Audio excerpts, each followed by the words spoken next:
Good morning or afternoon, whatever time you watch this. I want to talk to us today about the serious problem we have as COVID now moves into our homes. We've spent the summer in some ways able to be outside and not have such a high probability of catching it because the winds would blow it away. But now we're all going inside, and across all of Minnesota and all of the United States, it is being typically spread now by someone going to a neighbor's house or a friend's house and coming back home, and someone at that friend's house was infected, and the person comes back home and gives it to their family members. It's a real problem, and it's going to get worse. Let's talk first about how big is this virus. It's hard to conceive how tiny it is. Really, really small. If you took, the thickness of a human hair, it would take 1,000 viruses stacked in a row. 1,000 viruses stacked in a row to equal the width of a human hair. It's very, very small. In fact, it is smaller than many other viruses.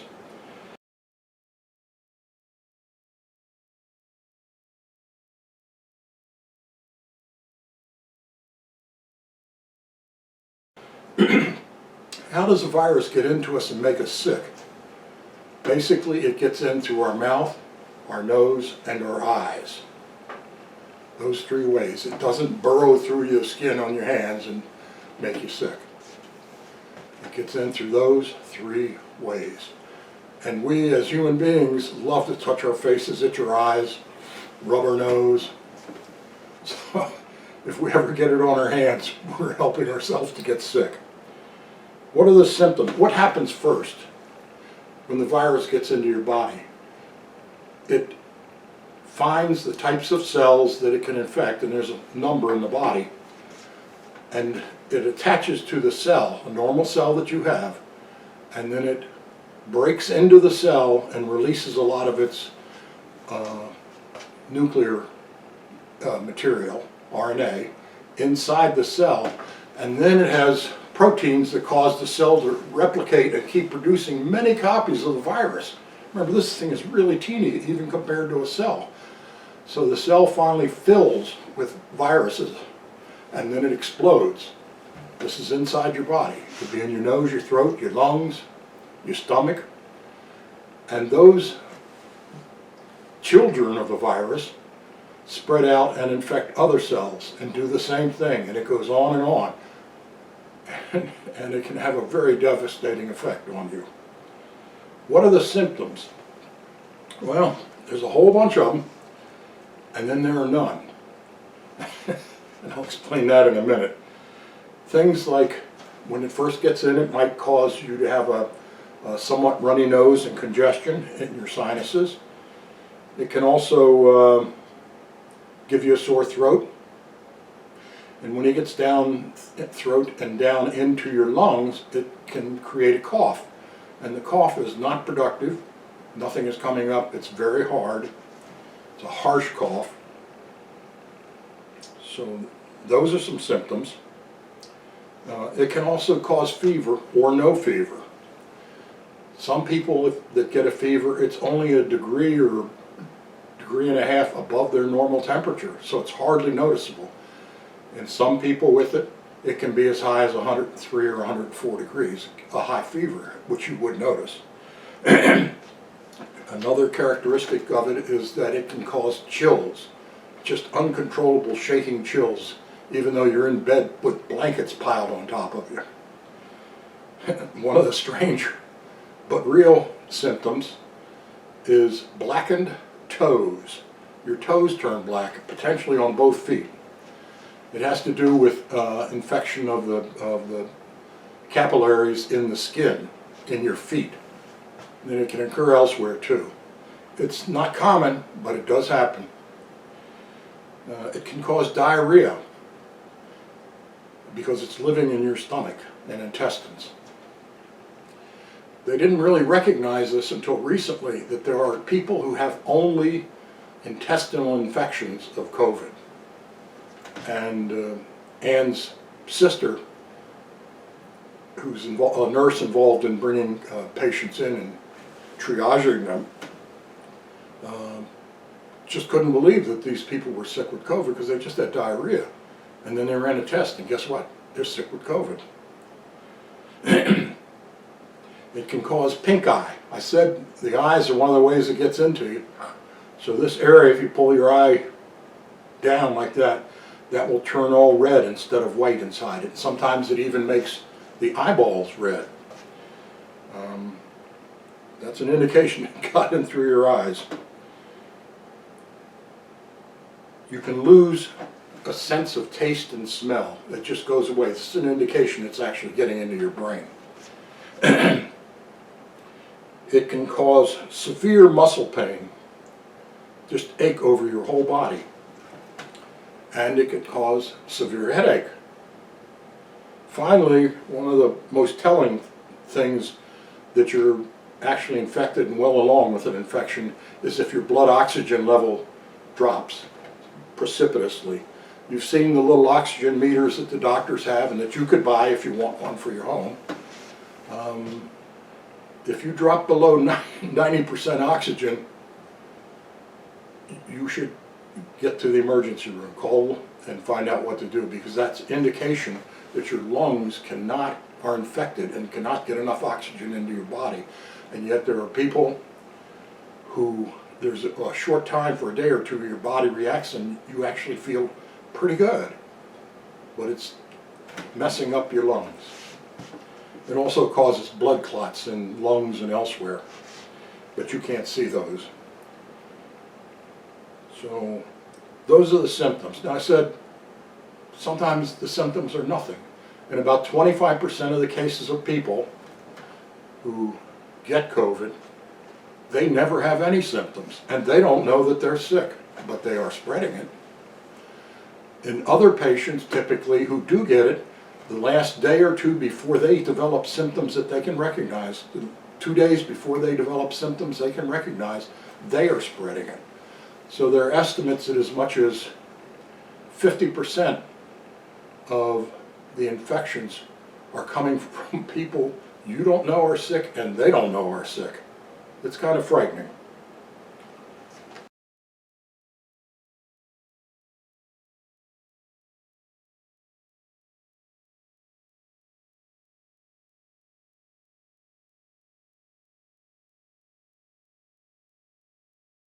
So let's talk about how you get infected. How does it spread? One way is by touching a doorknob, which maybe the person before me touched, had coughed in their hand and they were sick and touched the doorknob. Then I touch it. Then I come inside and I do that to my nose, or I scratch my eye, and I've introduced it into myself. There's also by what I'll call large droplets. When you cough or sneeze, that's pretty direct. Those are large droplets loaded with COVID. And you really want to avoid situations where that occurs. The 6-foot social distancing rule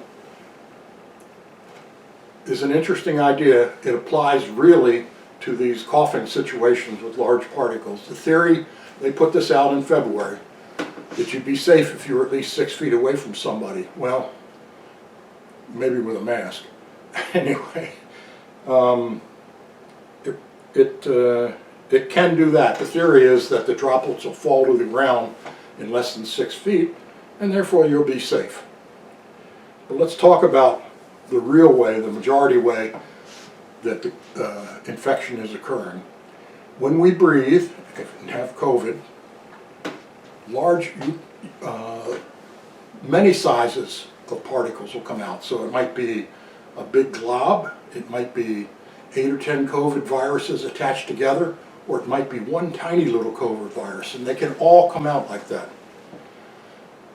This is called an aerosol, and the fact is it suspends and floats in the air. So if you're inside a room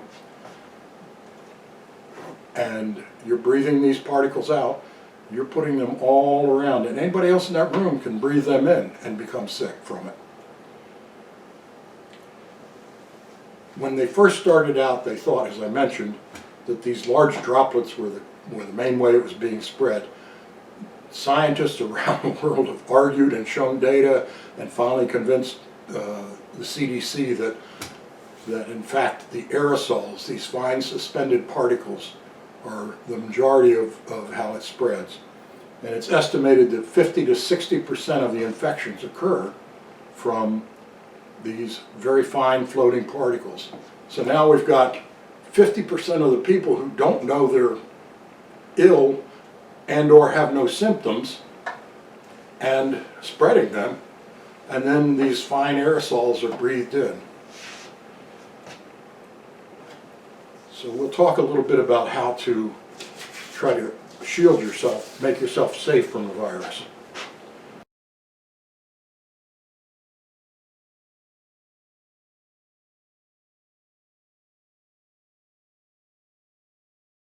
All right, let's talk about masks.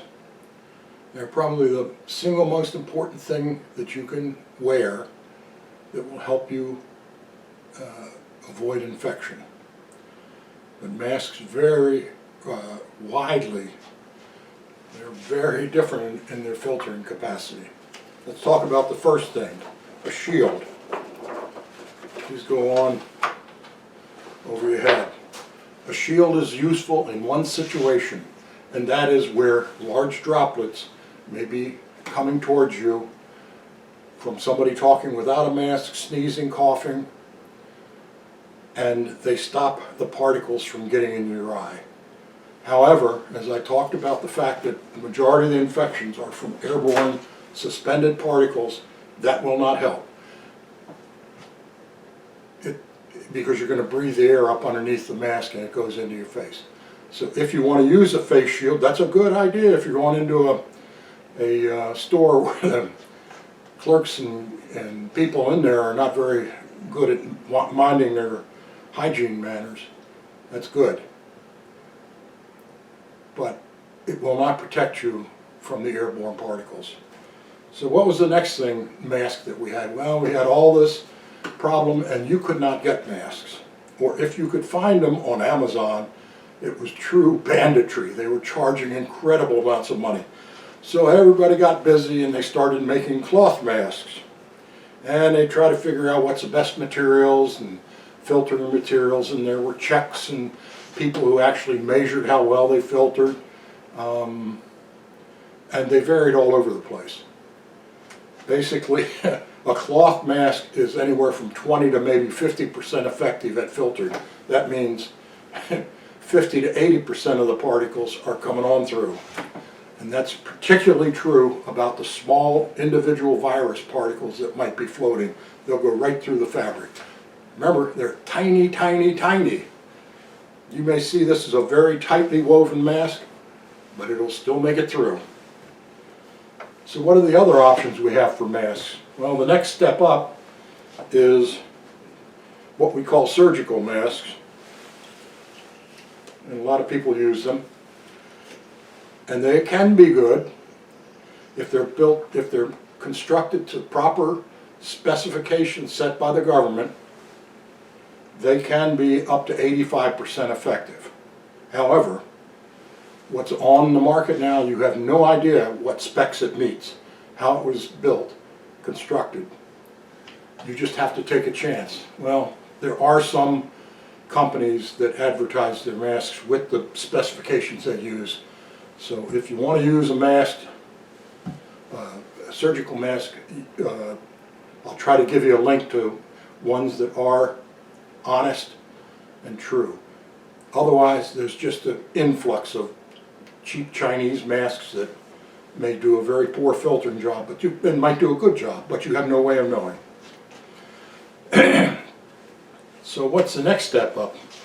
They're called KN95. This is an industrial grade mask that was created for handling smoke and dust in industrial settings. And it fits like usual. And actually, you can talk with this one better than with the surgical mask because it's out here in front of your face. It is intended to take, it wasn't, the specification was not set to stop the virus particles per se, but it does stop the medium and larger particles, and it can stop a good amount of the smaller particles, especially when it's built beyond that specification for which this calls. This is a particular mask that's tested independently and is approved by the government, CDC, on the alternative use list, and it far exceeds the KN95. So it's somewhere between that and the gold standard, which is a 3M medical mask that you see the doctors and nurses wearing. Finally, there is the medical gold standard, but you can't buy them and I can't buy them. The government took control of all medical masks, and they distribute them. They preclude you or I from buying them as individuals. Those of you who may be nurses should have them available at your work sites, and hopefully home health aides if you're doing that. So they have control, but there is, and these masks filter out 95% of the single particle size elements. So they're very, very good at filtering. If you think about that little teeny particle, it still gets caught in these gold standard masks. But we can't buy them. But there is an alternative, and it is, again, an industrial mask that meets that same standard of filtering out 95% of the 0.3 micron, the very smallest particle size. So there are alternatives for masks. The one thing with whatever mask you use, make sure that it seals tightly over your nose, around the side of your face, and that it goes over your chin. If you wear your mask down here, like I see a lot of people doing, you might as well not be wearing a mask. It might help with a cough, but you're still breathing the particles out and in. So I will try to provide some links as to what I recommend. I recommend, since we're coming indoors now, that you not use cloth masks. There are no known quality, and there are none that I've seen tested that really would make me feel comfortable. These other masks can be, especially if this one might be, if it's built to, constructed to the proper specs and complies and has been tested and shown to do that. So all three of these have been tested and shown to work properly. That's my advice. Retire your cloth masks. Now, there's a question about what do you do with these? How do you clean them? I mean, cloth mask, we can just clean it with soap and water and hang it up to dry, right? Well, you cannot do that with these masks. They're special spun polyester fiber intended to, and it's intermingled like it's not even woven together, it's just all intermingled, tangled up, and that's what stops the virus. In addition, in the inner layer, there are 3 to 5 layers in these masks. One of the inner layers has an electrostatic charge on it, and that's what really gets the little tiny particles. So you do not want to put water on them, you do not want to use soap and water, you don't want to use a disinfectant spray, and you don't want to put them in the microwave. But how do you get them clean? You can reuse them, they're not bad. The way you do it, anyway, the way you do it is out in your garage or wherever you like, put some nails in the wall. When you come home, take your mask off and treat it like it's radioactive, hang it up, and remember which nail you put it on, and 2 or 3 days later, if there's any virus on it that happened to catch on the outside of the mask, the virus will die on its own, and you can reuse them. So build some system you can follow of keeping track of the masks, taking them off, and let them clean themselves. The virus will die. And there are people who are using these 10 and 20 times. This one, it might be easier to replace it. So that's a bit of talk about masks. Again, I suggest you retire these to the memory chest of our wonderful COVID time and focus on getting the best mask that you can. We'll talk some more about how to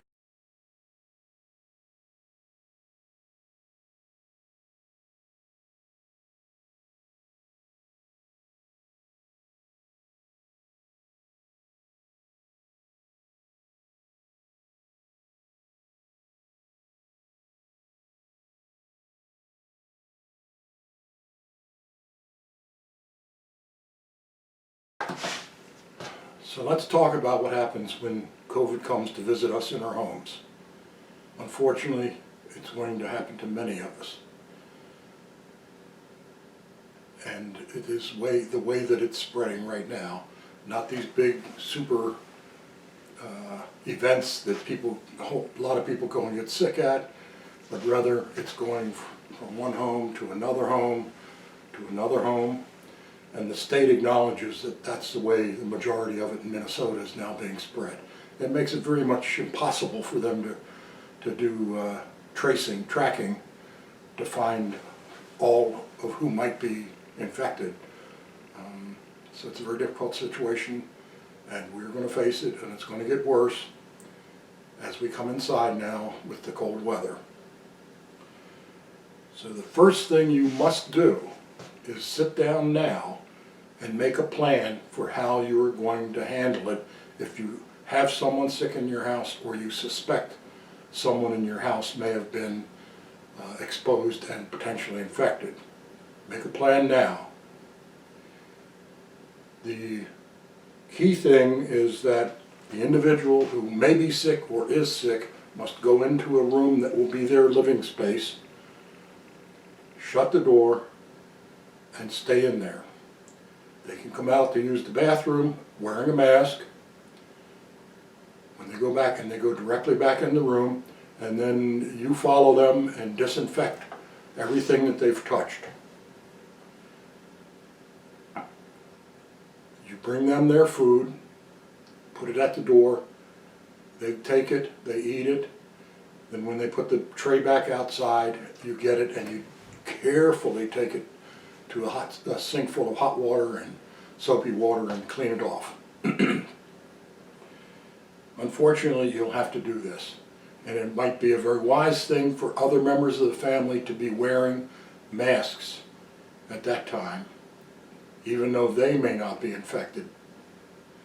But if they end up coming down with it too, it'll just spread to everybody. So try to segregate everybody in some way. I'll tell you a story about Karen and Rudy. She had a headache and a temperature, and she immediately went into their bedroom. They live in a multi-room apartment. Went into their bedroom and shut the door and stayed there, doing what I had said, only coming out to use the bathroom. They took her food to her.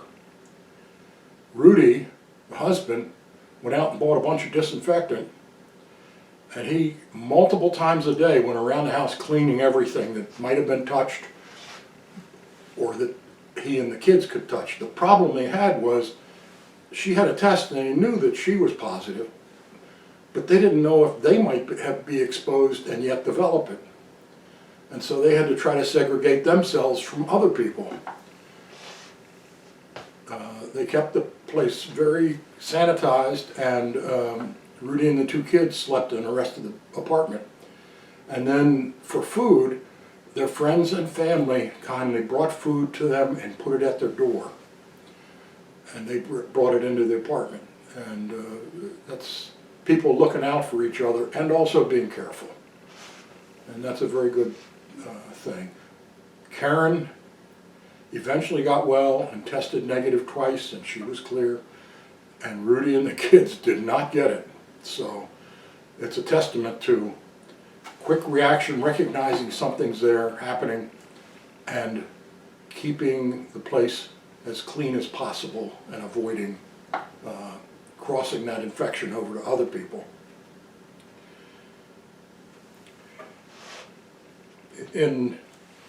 If you have someone who you suspect or who is symptomatic, you need to keep things sterilized. That's a disinfectant, that's a disinfectant, and that's a disinfectant. And you probably can't find any of them any longer in any of the stores, except occasionally. And maybe once a month you'll see Lysol advertised. You need to use them, but there are alternatives if you can't buy them, and it's quite true you can't buy them, most of them. One of which that I use is hydrogen peroxide. Hydrogen peroxide, it's $1 a bottle.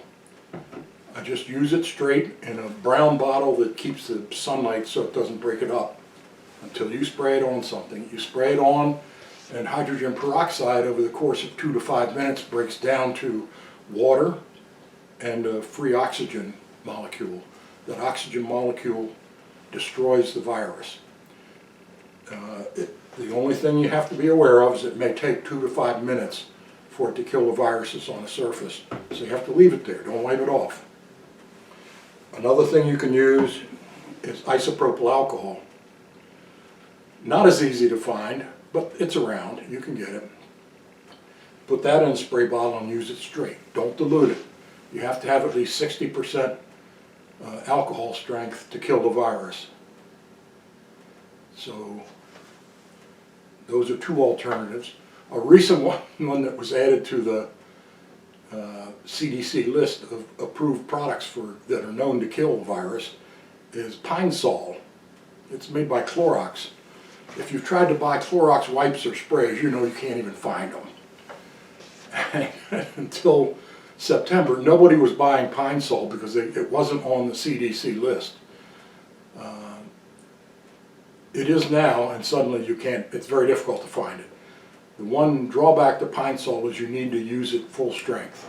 Don't dilute it with water as it tells you you can do. And you can dilute it to water with water and it'll kill the bacteria, but it won't kill the virus.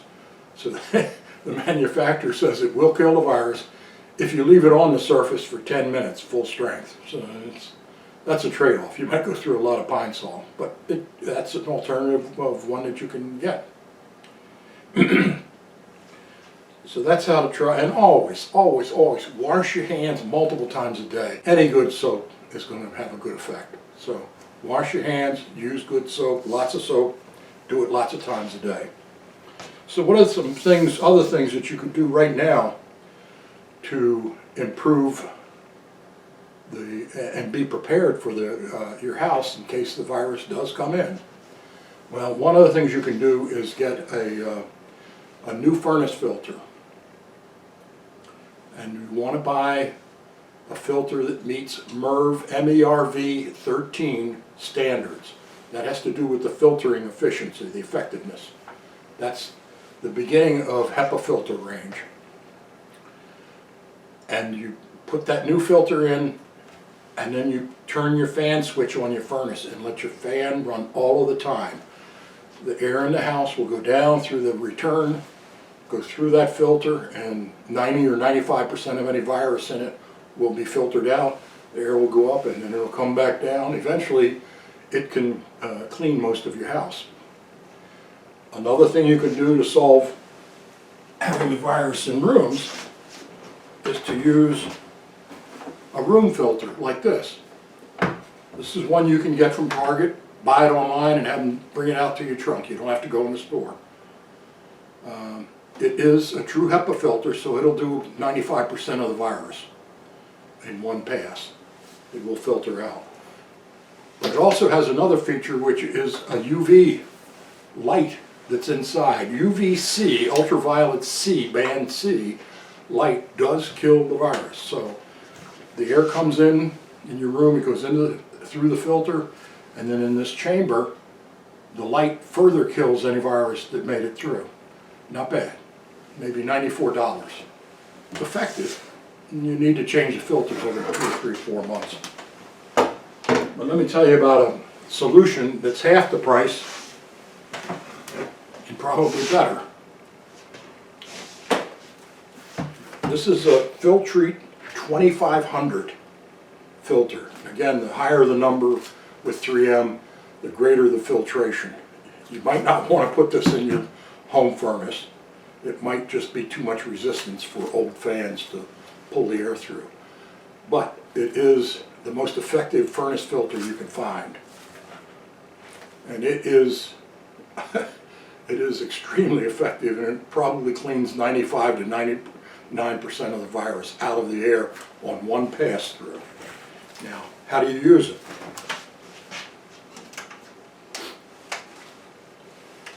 You get a good old box fan for 20 bucks at Walmart or wherever, and you duct tape this baby on the back. Beautiful looking, isn't it? Can't you see that gray duct tape holding it there? Well, you could get white tape, I guess. Anyway, this is extremely effective. You can run it on low or medium for all day, 24 hours a day in an area of the house. And it too will clear the bacteria out of this airborne virus out of the air. So those are some things you can do to try to plan ahead, be prepared, and in fact be cleaning the air now before you have it happen. Because remember what we saw, maybe 60% of the infections come from airborne particles, and as many as 50% of the people are not displaying symptoms when they're spewing out this virus. So let's all think about how we keep ourselves safe. And just remember what Dr. Fauci would say. His advice would be, keep calm and wash your hands.